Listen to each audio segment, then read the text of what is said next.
ಆಪ್ತರೊಡನೆ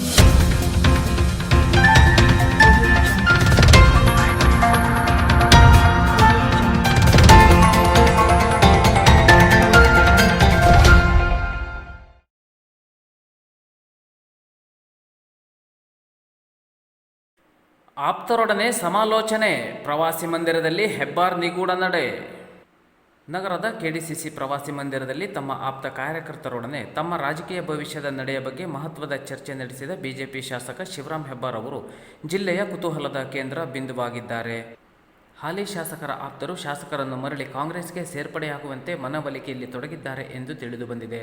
ಕಾರ್ಯಕರ್ತರ ಅತಿಯಾದ ಒತ್ತಡಕ್ಕೆ ಮಣಿದು ಕಾಂಗ್ರೆಸ್ಗೆ ಮರು ಸೇರ್ಪಡೆಯಾಗುವ ಬಗ್ಗೆ ಸದ್ಯದಲ್ಲಿಯೇ ತೀರ್ಮಾನ ತೆಗೆದುಕೊಳ್ಳಲಿದ್ದಾರೆ ಎನ್ನುವ ಮಾತುಗಳು ಕೇಳಿಬರುತ್ತಿವೆ. ಈಗಾಗಲೇ ತಾಲೂಕಿನಲ್ಲಿ ಪಕ್ಷಕ್ಕಿಂತ ವೈಯಕ್ತಿಕ ವರ್ಚಸ್ಸಿನಿಂದಲೇ ಗೆಲುವು ಪಡೆಯುತ್ತಿರುವ ಹೆಬ್ಬಾರರ ತೀರ್ಮಾನ ಕ್ಷೇತ್ರದ ಮತ್ತೋರ್ವ ಮಾಜಿ ಶಾಸಕ VS ಪಾಟೀಲರ ರಾಜಕೀಯ ಬದುಕನ್ನು ತೀರ್ಮಾನಿಸಲಿದೆಯೇ ಎನ್ನುವ ಆತಂಕ ಕೂಡ ಮತದಾರರಲ್ಲಿದೆ. ಈಗಾಗಲೇ ಒಮ್ಮೆ ಹೆಬ್ಬಾರರಿಗಾಗಿ ಪಕ್ಷದಲ್ಲಿ ತಮ್ಮ ಸ್ಥಾನ ತೊರೆದು ಹೆಬ್ಬಾರರ ಗೆಲುವಿಗಾಗಿ ದುಡಿದಿದ್ದ ಪಾಟೀಲರು ನಂತರ ಹೆಬ್ಬಾರರ ನಾಯಕತ್ವದಿಂದ ಬೇಸರಗೊಂಡು ಮಾತ್ರ ಪಕ್ಷದಿಂದ ಹೊರಬಂದು ಕಾಂಗ್ರೆಸ್ ಸೇರ್ಪಡೆಯಾಗಿದ್ದರು. ಹೆಬ್ಬಾರರು ಕಾಂಗ್ರೆಸ್ ಪಕ್ಷ ತೊರೆದ ನಂತರ ತಾಲೂಕಿನಲ್ಲಿ ವರ್ಚಸ್ವಿ ನಾಯಕರ ಕೊರತೆ ಇದ್ದುದರಿಂದ ಸಹಜವಾಗಿಯೇ ನಾಯಕತ್ವವೂ ದೊರಕಿತು. ಆದರೆ ವರ್ಚಸ್ಸು ಮಾತ್ರ ವೃದ್ಧಿಯಾಗಲಿಲ್ಲ. ಜೊತೆಗೆ ರಾಜಕೀಯ ನಿರಾಸಕ್ತಿಯೂ ಆವರಿಸತೊಡಗಿತು. ಇತ್ತ ಶಿವರಾಂ ಹೆಬ್ಬಾರರು ಮಾತ್ರ ತಮ್ಮ ಪ್ರಭಾವ ಹೆಚ್ಚಿಸಿಕೊಳ್ಳುತ್ತಲೇ ಹೋದರು.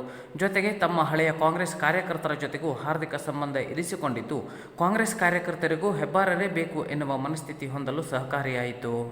ಇದೆಲ್ಲದರ ಪರಿಣಾಮವೇ ಹೆಬ್ಬಾರರನ್ನು ಮರಳಿ ಕಾಂಗ್ರೆಸ್ಗೆ ಕರೆತರಬೇಕು, ಆ ಮೂಲಕ ತಾಲೂಕಿನಲ್ಲಿ ಗೆಲುವು ದಕ್ಕಿಸಿಕೊಳ್ಳಬೇಕು ಎನ್ನುವ ಇರಾದೆಯಿಂದ ಅವರ ಆಪ್ತರು ನಿರಂತರ ಪ್ರಯತ್ನದಲ್ಲಿ ತೊಡಗಿದ್ದಾರೆ.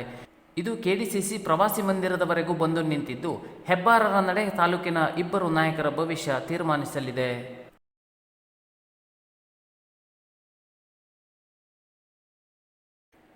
ಚುನಾವಣೆಗೆ ಸಿದ್ಧ, ಹೆಬ್ಬಾರರ ಮೇಲೆ ನಂಬಿಕೆ ಇದೆ, ರೂಪಾಲಿ ನಾಯ್ಕ್ ಹೇಳಿಕೆ. ಚುನಾವಣೆಗೆ ನಾವು ಸಿದ್ಧರಿದ್ದೇವೆ, ನಮ್ಮಲ್ಲಿ ಯಾವುದೇ ಗೊಂದಲಗಳಿಲ್ಲ, ಅಭ್ಯರ್ಥಿಯ ಆಯ್ಕೆಯೂ ಆಗಿದೆ ಎಂದು ಮಾಜಿ ಶಾಸಕಿ ರೂಪಾಲಿ ನಾಯ್ಕ್ ಹೇಳಿದ್ದಾರೆ.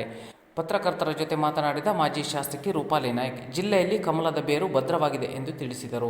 ತಮಗೆ ಗೆಲುವಿನ ಬಗ್ಗೆ ಯಾವುದೇ ಅನುಮಾನಗಳಿಲ್ಲ.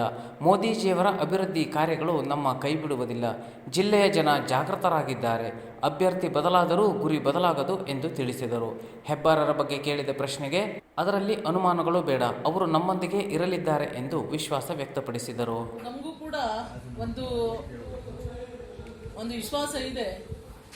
ಭಾರತೀಯ ಜನತಾ ಪಾರ್ಟಿ ಅವರಿಗೆ ಅವರು ಪಕ್ಷಕ್ಕೆ ಬಂದ ಮೇಲೆ ಶಾಸಕ ಸ್ಥಾನ ರದ್ದುಗೊಳಿಸಿ ಪಕ್ಷಕ್ಕೆ ಬಂದ ಮೇಲೆ ಸಚಿವ ಸ್ಥಾನ ಕೊಟ್ಟಿದ್ದಾರೆ. ಜೊತೆಗೆ ಎಲ್ಲ ಬೇಕಾಗಿರುವಂಥ ಎಲ್ಲದನ್ನು ಗೌರವವನ್ನು ಕೊಟ್ಟಿದ್ರು. ಆ ಒಂದು ನಿಟ್ಟಿನಲ್ಲಿ ಅವರು ದೇಶದ ಸಲುವಾಗಿ ಮೋದಿಜಿಯವರ ಸಲುವಾಗಿ ಅವರ ಕೆಲಸ ಮಾಡಲೇಬೇಕು. ಪದೇ ಪದೇ ನಾವು ಕೇಳ್ತಾ ಇರುವಂಥದ್ದು ಮತ್ತು ಅದನ್ನು ಸದ್ಯಕ್ಕೆ ನಡೆಸ್ಕೊಂಡು ಬರ್ತಾ ಇರುವಂಥದ್ದು. ಆದರೆ ಎಲ್ಲಿಯೂ ಕೂಡ BJP ಬಿಟ್ಟು ಕಾಂಗ್ರೆಸ್ಗೆ ಅವ್ರಿಗೆ ಹೋಗ್ತಾ ಇಲ್ಲ, ಮತ್ತು ಹೋಗೋದಂಥ ವಿಷಯವನ್ನು ನಿಲ್ಲಿಸ್ತಾ ಇಲ್ಲ. ಒಂದು ಎಂಡ್ ಆಗಬೇಕು. ಯಾಕಂದರೆ ಕಾರ್ಯಕರ್ತರು ಗೊಂದಲದಲ್ಲಿದ್ದಾರೆ. ಆದರೆ ಅವ್ರ ಮೇಲೆ ನಮಗೂ ಕೂಡ 1,000 ಮತಗಳನ್ನು ತಗೊಂಡು ಕೇವಲ 1,800 ಮತಗಳಿಂದ ಅವರು ಸೋತಿದ್ದಾರೆ. ಅವರಿಗೂ ಅನ್ಯಾಯ ಆಗಿದ್ದು ಬೇರೆಯವರಿಂದ ಅಲ್ಲ, ಕೆಲವೇ ಜನರಿಂದ ಅನ್ಯಾಯ ಆಗಿದೆ. ಹಾಗಂತ ಹೇಳಿ ಎಲ್ಲಿಯೂ ಕೂಡ ಭಾರತ ದೇಶಕ್ಕೆ ಹಾಗೂ ಮೋದಿಜಿಯವರಿಗೆ ಹಾಗೂ ನಮ್ಮ ಭಾರತೀಯ ಜನತಾ ಪಾರ್ಟಿ ಪಕ್ಷಕ್ಕೆ ಎಲ್ಲಿಯೂ ಕೂಡ ಅನ್ಯಾಯ ಮಾಡಲಿಕ್ಕೆ ಮನಸ್ಸು ಮಾಡ್ತಾ ಇಲ್ಲ. ಯಾಕಂದರೆ ಕಾರ್ಯಕರ್ತರು ನಾವೆಲ್ಲರೂ ರೆಡಿಯಾಗಿ ಕೂತ್ಕೊಂಡಿದ್ದೇವೆ. ನಮ್ಮ ಪಕ್ಷದ ಅಭ್ಯರ್ಥಿ ವಿಶ್ವೇಶ್ವರ ಹೆಗಡೆ ಕಾಗೇರಿ ಸರ್ರನ್ನು ಈ ಬಾರಿ ಲೋಕಸಭಾ ಚುನಾವಣೆಯಲ್ಲಿ ನಾವು ಗೆಲ್ಸದಲ್ಲಿ ಯಾವುದೂ ಇಲ್ಲ. ಅವರು ಇಲ್ಲಿ ಇಲ್ಲ ಅಂತ ನಮಗೆ ಮಾಹಿತಿ ಬಂದಿರುವಂಥದ್ದು. ಆ ಥರದಲ್ಲಿ ಅವರೇನು ಆ ಥರದಲ್ಲಿ ಮಾತಾಡಿಲ್ಲ. ಅಭ್ಯರ್ಥಿಯವರು ಟೈಮು ಕೇಳಿದ್ದಾರೆ ಅಂತ ಹೇಳಿಕೊಂಡು ಅವರೇ ಹೇಳಿದರು. ನಮ್ಮ ಅಭ್ಯರ್ಥಿಯವರು ಕಾಗೇರಿ ಸರ್ ಅವರು ಅಂದರೆ ಟೈಮ್ ಕೊಡ್ತಾರೆ, ಆಮೇಲೆ ಇವರು ಭೇಟಿ ಆಗ್ತಾರೆ ಅನ್ನೋದು ಅಷ್ಟೇ ಇದೆ. ಆ ಥರದಲ್ಲಿ ಅವರು ಪಕ್ಷಕ್ಕೆ ಮಾಡೋದಿಲ್ಲ ಅಂತ ವಿನೀತರೆ ಯಾವುದೇ ನಮಗೆ ಆ ಥರದ ಒಂದು ಭಾವನೆ ಆಗಲಿ ಮಾತನ್ನು ಯಾರು ಕೂಡ ಆಡಿಲ್ಲ. ಆಗಬೇಕು ಅಂತ ಹೇಳ್ತಾರೆ. ಕಾಂಗ್ರೆಸ್ನವರಿಗೆ ನಾಚಿಕೆ ಆಗಬೇಕು. ಬೊಕ್ಕಸ್ನಲ್ಲಿ ಹಣ ಇಲ್ದಿದ್ರು ಕೂಡ, ಬಜೆಟ್ನಲ್ಲಿ ಹಣ ಇಲ್ದಿದ್ರು ಘೋಷಣೆಯನ್ನು ಮಾಡಿದ್ದಾರೆ. ಘೋಷಣೆ ಮಾಡಿದ್ದಕ್ಕೆ ನಮಗೆ ಬೇಜಾರಿಲ್ಲ. ಯಾಕಂದರೆ ಮಹಿಳೆಯರ ಸಲ ಅದಕ್ಕೆ ಘೋಷಣೆ ಮಾಡಿದ್ದಾರೆ. ಅದರಲ್ಲಿ ಪಾಕೆಟಲ್ಲಿ ಹಣ ಥರ ಇರಬೇಕು. ಆ ಹಣ ಇಲ್ಲದಿಂದ ಒಂದು ಘೋಷಣೆ ಮಾಡಿ ಇವತ್ತು ಕಷ್ಟನೂ ಎದುರಿಸ್ತಾ ಇದ್ದಾರೆ. ನಾವೆಲ್ಲ MLAಗಳು ಕೆಲಸ ಮಾಡಿದ್ದ ಹಣವನ್ನೇ ಇವತ್ತು ದೋಚ್ತಾ ಇದ್ದಾರೆ. ಒಂದೇ 1 ಕಿಲೋಮೀಟರ್ ರೋಡ್ ಮಾಡಿಲ್ಲ. ಇವತ್ತು ಕಾರವಾರದಲ್ಲಿ ಸೂಪರ್ ಸ್ಪೆಷಾಲಿಟಿ ಹಾಸ್ಪಿಟಲ್ ಅಪೋಸಿಷನ್ ಅವರು ಇವತ್ತು ಅಭ್ಯರ್ಥಿಯಾಗಿ ಬಂದಿದ್ದಾರೆ. ಕಾರವಾರದಲ್ಲಿ ಅಂತಲ್ಲ, ಸೂಪರ್ ಸ್ಪೆಷಾಲಿಟಿ ಹಾಸ್ಪಿಟ್ಲ್. ನೀರಿನ ಬರದ ಕಾರಣ ತಾಲೂಕಿನಲ್ಲಿ ರೈತನ ಆತ್ಮಹತ್ಯೆ. ಶಿರಸಿ ತಾಲೂಕಿನ ಅಂಡಿಗೆಯಲ್ಲಿ ನೀರಿನ ಸಮಸ್ಯೆ ಬಗೆಹರಿಸಲಾರದೆ ಹತಾಶೆಯಿಂದ ರೈತನೊಬ್ಬ ಆತ್ಮಹತ್ಯೆಗೆ ಶರಣಾದ ಘಟನೆ ನಡೆದಿದೆ.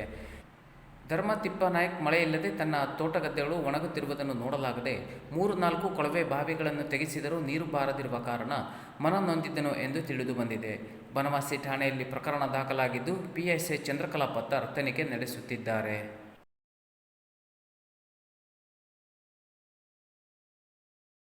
ಕೆರೆಯಲ್ಲಿ ಮುಳುಗಿ ವೃದ್ಧನ ಸಾವು. ಶಿರಸಿ ತಾಲೂಕಿನ ಬನವಾಸಿ ಸಮೀಪದ ಮಧುರವಳ್ಳಿಯಲ್ಲಿ ಸೋಮವಾರ ವೃದ್ಧನೋರ್ವ ಮುಳುಗಿ ಮೃತಪಟ್ಟ ಘಟನೆ ನಡೆದಿದೆ. ಮೃತನನ್ನು ಮಧುರವಳ್ಳಿಯ ವೆಂಕಟೇಶ್ ನಾಯ್ಕ್ ಎಂದು ಗುರುತಿಸಲಾಗಿದ್ದು, ಮನೆಯಿಂದ ಎತ್ತುಗಳ ಮೈತೊಳೆಸಿಕೊಂಡು ಬರುವುದಾಗಿ ಹೇಳಿ ಎತ್ತುಗಳನ್ನು ಹೊಡೆದುಕೊಂಡು ಕೆರೆಗೆ ಹೋಗಿದ್ದವರು ಮಧ್ಯಾಹ್ನ 12:15 ಆದರೂ ಮನೆಗೆ ಬಂದಿರಲಿಲ್ಲ. ಇದನ್ನು ಗಮನಿಸಿದ ಆತನ ಮಗ ವೀರೇಂದ್ರ ತಂದೆಯನ್ನು ಹುಡುಕಿಕೊಂಡು ಕೆರೆಯ ಬಳಿ ಹೋಗಿ ನೋಡಿದ್ದಾನೆ. ಆದರೆ ತಂದೆ ಅಲ್ಲಿ ಕಾಣಿಸದೇ ಇದ್ದಾಗ ಸಮೀಪದ ಮನೆಯವರ ಸಹಾಯದಿಂದ ಹುಡುಕಿದರೂ ಸಿಗದಿದ್ದಾಗ ಗುಡ್ನಾಪುರದ ಕಿರಣ ಮಡಿವಾಳ ಹಾಗೂ ಗುರುರಾಜ ನಾಯಕ ಸಹಾಯದಿಂದ ಕೆರೆಯಲ್ಲಿ ಹುಡುಕಾಡಿದಾಗ ಕೆರೆಯಲ್ಲಿ ವೆಂಕಟೇಶನ ಮೃತದೇಹ ಪತ್ತೆಯಾಗಿದೆ. ಬನವಾಸಿ ಪೊಲೀಸ್ ಠಾಣೆಯಲ್ಲಿ ಪ್ರಕರಣ ದಾಖಲಾಗಿದ್ದು ತನಿಖೆ ಪ್ರಗತಿಯಲ್ಲಿದೆ.